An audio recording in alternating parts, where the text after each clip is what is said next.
Hello everyone, welcome back to the online help guide. I'll be guiding you on how to download the IMO app in this tutorial.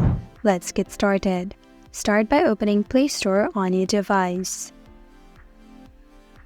Tap on the search icon at the bottom right. Search for IMO. This is the application that we're going to be downloading. Tap on the install icon to begin the installation process. Tap on Open once the download is completed. Now you can start using the app by following the instructed steps. And that is how to download the IMO app. Thank you for watching Online Help Guide. Hope this video was helpful.